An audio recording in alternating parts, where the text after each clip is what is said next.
안녕하세요, 방도날드입니다. 자, 2021년 하반기 접어들고 있는데 이 하반기에도 굉장히 많은 새로운 전기차 신차들이 출시를 기다리고 있습니다. 불과 2년, 3년 전 제가 코나 전기차 2018년에 출고를 받았을 당시 그때 당시만 해도 새롭게 출시되는 전기차들은 정말 한 두세 개에 불과했습니다.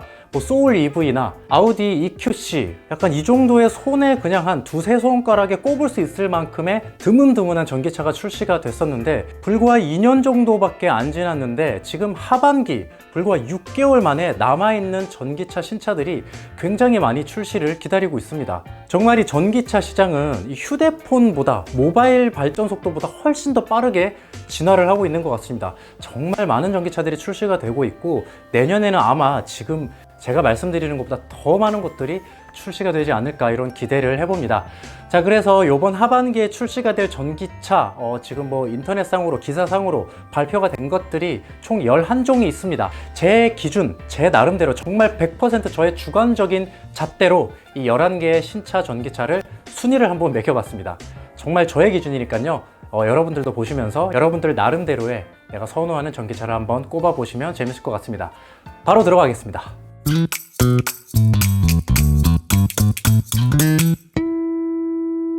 자, 11개의 신차 중에 11위부터 1위까지 올림차 순으로 한번 올라가 보도록 하겠습니다. 자, 먼저 11위는요 포르쉐의 타이칸 크로스 투리스모입니다. 이 기존에 나왔던 타이칸 모델에서 오프로드 버전으로 출시가 된다고 하는데 4륜구동과 새로워진 어댑티브 에어 서스펜션이 탑재가 됐다고 합니다. 그래서 홈로 같은데 이제 주행을 할 때 흔들림 없이 오프로드를 주행할 수 있도록 지원이 된다고 하고, 자, 이 오프로드 지원이기 때문에 최저 지상고를 최대 30mm, 3cm까지 에어 서스펜션으로 높일 수가 있습니다. 그리고 실내에도 헤드룸을 기존 타이칸보다 47mm, 4.7cm를 훨씬 더 늘어나게 만들었다고 합니다. 그래서 안에 머리 공간이 훨씬 더 편하게 탑승을 할 수 있을 것 같습니다. 자, 이 크로스 투리스모는요 타이칸과 동일하게 4가지 모델로 출시가 됩니다. 타이칸 4 크로스 투리스모 기본 모델, 그리고 타이칸 4S 터보, 그리고 터보 S 크로스 투리스모 모델까지 기존 모델명에 크로스 투리스모라는 글자만 붙여서 출시가 된다고 보시면 되세요. 기본 모델 타이칸 4 크로스 투리스모는 380마력으로 시작을 하는데 이 런치 컨트롤을 같이 적용을 하면 오버부스터 출력으로 476마력까지 올릴 수 있다고 합니다. 제로백이 5.1초 만에 주파를 하게 되고 최고 속도는 220km까지 나간다고 합니다. 주행 가는 거리는 물론 WLTP 기준입니다. 389에서 456km가 나온다고 하는데 국내로 들어오면은 80에서 100km 정도 날아간다고 보시면 될 것 같아요. 자, 기본 모델은 이건데 가장 높은 이제 고성능 모델 터보 S 크로스 투리스모는 625마력, 그리고 오버부스터 출력을 마찬가지로 높이면 761마력까지 올라간다고 합니다. 와, 이게 출력으로 따지면은 전기차 출력으로 따지면은 560kW로 높아지는데 제로백이 무려 2.9초 만에 주파를 한다고 합니다. 최고 속도는 250km까지 나가고요. 주행 가는 거리는 388에서 419. 기본 모델하고 큰 차이가 안 납니다. 물론 WLTP 기준이긴 하지만 어쨌든 기본 모델과 큰 차이가 없이 최고의 고성능을 뽑아내는 전기차 모델입니다.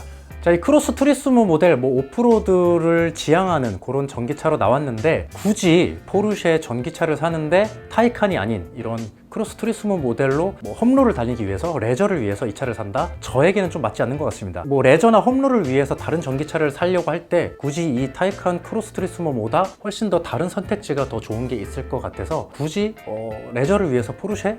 아닌 것 같아요. 포르쉐를 살 거면 그냥 타이칸을 사는 게 맞는 것 같습니다. 그래서 11위로 한번 선정을 해봤습니다. 자, 다음은요. 네, 10위입니다. 모델명 E100이죠. 코란도 전기차입니다. 쌍용의 코란도 전기차인데 쌍용 요즘 말도 많고 힘들죠. 이 코란도 전기차 작년부터 나온다 계속 공개만 되고 있는데 드디어 10월 달에 출시가 된다고 합니다. 하지만 한국이 아니라 유럽에 먼저 선출시를 예정이라고 하고요. 제 생각에는 아마 탄소 배출 때문에 유럽에 먼저 선출시하는 것 같습니다. 디자인은 코란도 디자인과 거의 똑같습니다. 거의 한 90% 이상 똑같다고 보시면 될 것 같아요. 아무래도 이 디자인 변화에 쏟을 그런 자금 사정이 안 좋기 때문에 아마 이러지 않았을까라는 개인적인 생각이 있고요. 유일한 장점이라고 볼 수 있는 부분은 바로 전기차 SUV라는 있다는 겁니다. 제대로 된 SUV 전기차가 사실 없거든요. 네, 코란도 전기차 같은 경우는 기존 코란도와 거의 동일한 디자인으로 나오기 때문에 제대로 된 SUV 전기차로 출시가 되는 것 같습니다. 주행거리는 320에서 450이라고 하는데 국내 기준으로는 300 초반대 주행거리를 보인다고 합니다. 자, 이 코란도 전기차 같은 경우에는 제대로 된 SUV 전기차라는 강점이 있지만 일단은 300km 초반이라는 약간 요즘 시대에는 조금 뒤떨어진 그런 주행 가는 거리를 보여준다는 게 좀 많이 아쉬운 점 중에 하나고요. 일단 디자인적인 면에서 끌림의 요소가 별로 없습니다. 디자인적으로 끌림의 요소가 없는 부분이 좀 많은 단점으로 보이는 부분이고, 뿐만 아니라 국산차임에도 불구하고 제가 높은 순위에 올려놓지 못한 가장 큰 요인인 것 같습니다. 하지만 이 초장거리 주행거리가 필요 없으신 분들, 그리고 가성비의 전기차 3천만 원대 아마 초반으로 보조금 다 받으면 그 정도 구매를 할 수 있을 것 같아요. 이 3천만 원대의 전기차를 구매를 할 수 있고, 또한 그냥 전기차도 아니고 SUV 전기차이기 때문에 이 가성비를 중요시 여기면서 전기차를 구매를 하고 싶으신 분들, 이 틈새 시장을 노릴 때는 굉장히 좋은 포인트를 가져갈 수 있는 그런 전기차인 것 같긴 합니다.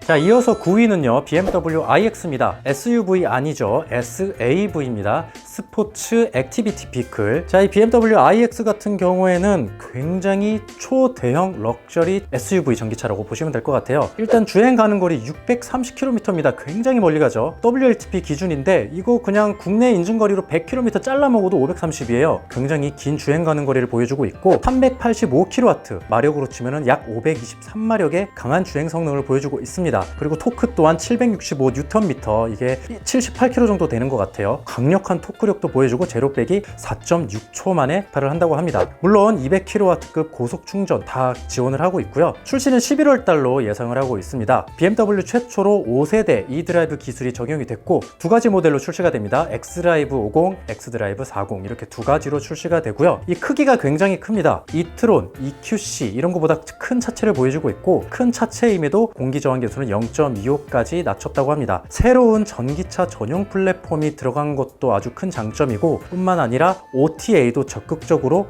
지원이 된다고 합니다. 현재는 레벨 2 자율주행이라고 하는데 레벨 3로 자율주행 기술을 OTA를 통해서 업그레이드를 해줄 예정이라고 합니다. 가격은 1억 400, 그리고 xDrive 50 모델은 1억 3,180만 원으로 가격까지 공개가 된 상태인데, 자, 이 iX 모델 지금 보신 것처럼 요즘 시대에 나오는 전기차가 갖춰야 할 그런 테크니컬적인 전장 기술들을 고스란히 모든 걸 다 가지고 나왔습니다. 그리고 주행거리도 굉장히 길고, BMW이기 때문에 굉장히 럭셔리하고 주행 성능이라든지 정숙성이라든지 승차감이라든지 이런 것들 의심할 여지 없이 굉장히 아마 좋게 출시가 될 것 같습니다. 가격도 대형 럭셔리 SUV 전기차예요. 그렇게 생각해 봤을 때 이 정도 가격대 별로 그렇게 높은 가격대라고까지 느껴지진 않습니다. 가격도 아마 조금 잘 나온 것 같아요. 그럼에도 불구하고 9위에 뽑은 이유, 저는 순전히 디자인입니다. 너무나도 이 들창코 같이 뚫려 있는 이 수직 키드니 그릴, 이게 정말 저는 이 영상을 보고 사진을 많이 봤는데도 아직까지 뇌이징이 되지 않습니다. 그래서 다 좋은데, 정말 모든 게 다 좋은데 디자인 하나가 9위에 선정할 수밖에 없을 만큼의 최대 약점인 것 같습니다. 자, 이어서 8위는요 아우디 e-tron GT입니다. 이미 공개 영상 유튜브에 많이 올라와 있죠. 개인적으로 디자인만 보면 정말 타이칸보다도 훨씬 더 멋진 전기차라고 생각됩니다. 로다주 전기차라는 네이밍도 굉장히 마블 팬으로서 마음에 들고요. 공기 저항 계수가 굉장히 낮아요. 0.24로 떨어뜨렸습니다. 그리고 쿼트로 듀얼 모터가 탑재가 돼서 175kW의 전륜 모터가 있고요, 320kW의 후륜 모터가 같이 탑재가 됩니다. 이 후륜 모터 320kW면은 435마력이거든요. 그냥 후륜 모터 하나만 435마력 정도를 담당을 하는 정말 고성능 모델입니다. 그리고 RS, 정말 초고성능 모델이죠. RS 모델은 후륜 모터만 335kW까지 올라간다고 합니다. 마력으로 하면은 456마력까지 올라가는 거예요. 전륜 모터는 175kW로 동일합니다. 자, 이 e-tron GT 모델은요, 이 원래 아우디가 가지고 있는 쿼트로 기술 있죠. 이게 기계식 장치인데, 그렇기 때문에 기술은 좋지만 굉장히 무겁다는 단점이 항상 있었습니다. 굉장히 공차 중량에서 마이너스를 칠 수밖에 없었는데, 이 기계식 쿼트로를 이번에 전기 장치로 구현을 하면서 고성능의 빠른 코너링을 탈출을 할 때는 후륜 모터가, 그리고 미끄러운 도로에서는 사륜 구동의 쿼트로가 동작하는데, 이 구동 과정이 전기 장치로 구현을 하면서 기계식보다 5배나 빠르게 진행이 된다고 합니다. 86kWh 배터리가 탑재가 됐습니다. 자, 주행 가는 거리는 쿼트로 488km, 그리고 RS는 472km까지 간다고 하는데, 마찬가지로 WL LTP 기준인 것 참고해 주시고요. 자, 이 포르쉐 타이칸 플랫폼과 공유를 하고 있고요. 가격은 RS 기준으로 1억 5,815만 원이라고 합니다. 정말 멋있는 차입니다. 정말 멋있는 전기차예요. 정말 그냥 제가 주차장에 하나 갖고 있으면 정말 여한이 없겠다 할 만큼 정말 갖고 싶은 전기차 중에 하나인데 순위가 생각보다 좀 낮죠. 이 정도로 제가 갖고 싶어 하는데 그 이유는 차박하기가 힘들 것 같아요. 저는 아시다시피 차 살 때 차박하려고 차를 사거든요. 자, 7위는요 모델 S입니다. 테슬라 모델 S의 신형 플레드 모델인데 9년 만에 이 모델 S가 신형으로 바꿨습니다. 외부 디자인은 뭐 거의 변한 게 없어요. 그렇지만 이 테슬라 입장에서 요즘에 보면 루시드 에어나 포르쉐, 벤츠의 EQS 이런 것처럼 과거에는 없었던 이런 고사양 럭셔리 전기차 세단이 막 이제 등장을 하니까 이제 테슬라 입장에서도 모델 S 정도로 이렇게 맞춰서 변화된 모델을 출시를 해야 되지 않나라는 생각에 이렇게 변화를 줘서 출시를 한 것 같습니다. 자, 이 플레드 모델 성능이 아주 그냥 넘사벽입니다. 정말 넘사벽입니다. 테슬라답죠. 출력이 무려 1020마력을 자랑하고 있고요. 제로 빼기 2.1초 만에 끊어버립니다. 그리고 96km까지는 2초도 채 안 걸린다고 합니다. 1.9초 만에 주파를 한다고 하는데 와, 2.1초, 1.9초면은요 1, 2 하면 100km를 가는 거예요. 이거는 정말 안 타봐서 모르겠습니다. 한 번쯤 타보고 싶습니다. 그 중력감이 뭔지. 와, 이거는 정말 수치만으로 보면은 전혀 체감이 되지 않는 그런 수치인 것 같습니다. 자, 트라이모터 기준으로 주행 가는 거리는 628km가 되고요. 최고 시속은 322까지 올라갑니다. 전기차는 최고 속도가 높이 올라갈 수 없다라는 그 틀을 완벽하게 깨버리는 수치입니다. 자, 그리고 트라이모터 말고 이 롱레인지 모델도 있어요. 듀얼 모터죠.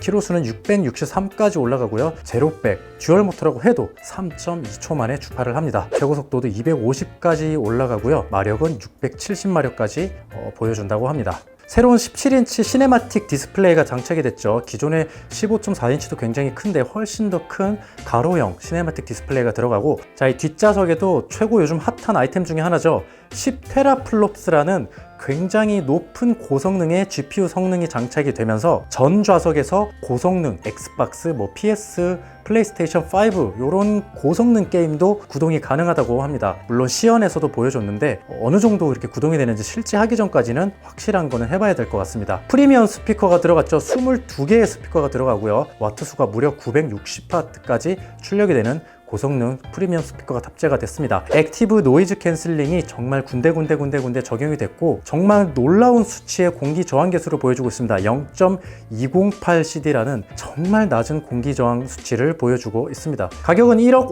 5,999만 원으로 지금 홈페이지에 다 등록이 되어 있어요. 그리고 롱레인지 모델은 1억 1,499만 원으로 책정이 됐습니다. 전기차 시장에서 테슬라를 모르시는 분들은 아무도 없겠죠. 전기차 하면은 테슬라라는 수식어가 생길 정도의 그런 혁신의 아이콘, 그런 브랜드의 회사인데, 그런 브랜드의 회사인 만큼 굉장히 넘사벽의 수치에, 그리고 요크 핸들이라든지 이런 디자인적인 면에서 방향 지시등 이런 것도 다 없앴죠. 이런 인터페이스적인 것도 굉장히 혁신적으로 많이 앞서 나가고 있습니다. 이제야 다른 제조사들은 OTA를 이제 따라오고 있어요. 하지만 테슬라는 정말 비웃는 마냥 더 앞으로 나아가고 있는 것 같습니다. 7위에 머물러 있어요. 7위에 머물러 있는 가장 큰 이유는 차박을 못해서 아닙니다. 모델 S에서도 차박은 편하게 할 수 있거든요. 하지만 저는 세단보다는 SUV를 좀 선호하기 때문에 좀 높은 순위에 올라가지는 않았습니다. 자, 이어서 6위입니다. 볼보의 폴스타 2입니다. 폴스타 1에서 후속작으로 나온 모델이죠. 이번에 폴스타 2는 1에서는 기존의 차체를 그대로 썼다면 이번 모델은 전용 플랫폼으로 사용을 한 게 큰 특징 중에 하나입니다. 그리고 이 차의 길이는 4.6m로 경쟁 모델이 모델 3로 꼽고 있어요. 모델 3보다 길이나 폭이 조금씩 짧고 좁지만 높이는 35mm, 3.5cm로 조금 더 높은 차로 볼 수 있습니다. 그래서 외관을 보면은 제가 외국에서 찍힌 그런 시승 영상을 많이 봤는데 보면은 약간 SUV도 아닌 것이 세단도 아닌 것이 약간 그런 느낌으로 지상고가 조금 높게 보여서 그런 것 같아요. 자, 앞서 설명드린 것처럼 볼보의 새로운 플랫폼이죠. 이 새로운 적응형 플랫폼 컴포트 모듈 아키텍처 기반으로 제작이 된 차량입니다. 78kW 배터리 듀얼 모터가 탑재가 됐고요. 주행 가는 거리는 470km니까 이게 WLTP 기준입니다. 뭐 한 80에서 100 자르면은 주행 가는 거리는 그렇게 높다고 볼 수가 없습니다. 자, 출력은 407마력, 토크도 67.3kg 정도 나온다고 합니다. 제로백 5초라고 하니까 출력 성능에 있어서는 전혀 부족함 없는 성능이라고 볼 수 있겠습니다. 특히 이 차는 NVH, 그러니까 소음 억제에 굉장히 많은 공을 들였다고 합니다. 파일럿 어시스트라는 이름으로 불리는 반자율 주행 기능 들어가고요. OTA 당연히 적용이 됐다고 합니다. 자, 이 차의 특징 중에 하나는 전면에 헤드램프에 웰컴 시퀀스 램프가 탑재가 됐습니다. 그리고 프레임리스 사이드 미러가 들어가서 요거 영상으로 보니까 굉장히 미래지향적이더라고요. 그래서 굉장히 깔끔한 사이드 미러도 보실 수가 있고, 파노라마 글라스 루프가 탑재가 됐는데 이 차량의 앞에 대시보드 쪽에 보면은 이 파노라마 루프로 쏘아주는 홀로그램 로고 디자인이 있어요. 이게 실제로 한번 정말 보고 싶은 만큼의 약간 그런 미래지향적인 디자인 요소를 좀 뽐내는 그런 부분이 아닌가 생각이 듭니다. 실내에서는 12.3인치의 계기판이 들어가 있고요. 중앙에는 11.2인치의 센터 디스플레이가 탑재가 됐습니다. 자, 볼보 하면은 안전이죠. 당연히 이 폴스타2도 이 유럽 신차 평가 프로그램에서 별 5개로 최고 등급에 꼽혔다고 합니다. 참고로 이 NCAP 테스트는요, 이 전기차 중에 가장 안전한 차로 선정하는 기준인데 별 5개 최고 등급을 받은 역시 볼보는 안전한 전기차도 생산을 해내고 있습니다. 자, 이 폴스타2 같은 경우는 빨리 한국에 들어와서 실물로 조금 보고 싶고 꼭 기회가 된다면 시승을 해보고 싶은 차 중에 하나고요. 뭐 차박이나 이런 거 할 때도 굉장히 유용하게 할 수 있는 그런 차가 아닐까 생각이 듭니다. 주행 가는 거리가 살짝 아쉬운 거는 유일한 단점 중에 하나인 것 같습니다. 네, 여기까지 11위부터 6위까지의 신차 새로 나오는 전기차에 대해서는 좀 알아봤습니다. 다음 시간에는 5위부터 1위까지 이어서 알아보도록 하겠습니다. 방도날드였습니다. 구독과 좋아요 부탁드리고요. 감사합니다.